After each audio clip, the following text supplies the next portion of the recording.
بسم اللہ الرحمن الرحیم۔ شہادت حسین کے بعد تاریکی اور خون کی بارش۔ حضرت علامہ ابن حجر مکی، امام سیوطی، ابن اسیر، ابن جریر طبری، علامہ ابن کثیر اور دیگر ائمہ حدیث نے بھی اپنی اپنی کتب میں بیان فرمایا ہے کہ اہل بیت اطہار کی شہادت کے بعد نتائج و علامات سے پہلے ہی آگاہ کر دیا گیا تھا کہ جب انہیں بے دردی اور ظلم کے ساتھ شہید کر دیا جائے گا تو زمین و آسمان خون کے آنسو روئیں گے۔ چنانچہ شہادت امام حسین کے بعد یہ پیشن گوئی من و ان پوری ہوئی۔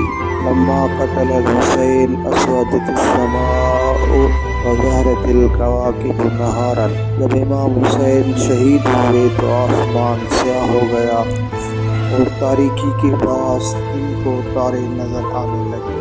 بعض کتب میں ہے کہ 3 دن تک آسمان کی رنگت سرخ رہی جس پر اندھیرے کا گمان ہوتا تھا۔ بعض مورخین نے یہ مدت 7 دن بیان کی ہے۔ ہر طرف خون کی بارش ہونے لگی۔ بیت المقدس تک جہاں کہیں بھی کوئی شخص اپنے مٹکے سے اس کا ڈھکن اٹھاتا اس میں پانی کی جگہ خون نظر آتا۔ زمین کے جس مقام سے پتھر کا ٹکڑا اٹھایا جاتا اس ٹکڑے کے نیچے سے خون کا فوارہ رواں ہو جاتا۔ الغرض ہر سو زمین بھی قتل حسین پر رو رہی تھی اور آسمان بھی شہادت حسین پر رو رہا تھا۔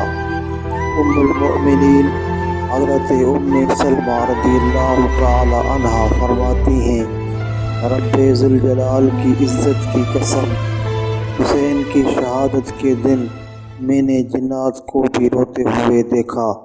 ان کو یہ کہتے ہوئے سنا کہ بدبخت اور بدنصیب ہیں وہ لوگ جنہوں نے رسول اللہ کے بیٹے کو شہید کر کے اپنے اوپر رسول اکرم صلی اللہ علیہ وسلم کی شفاعت کا دروازہ بند کر لیا ہے۔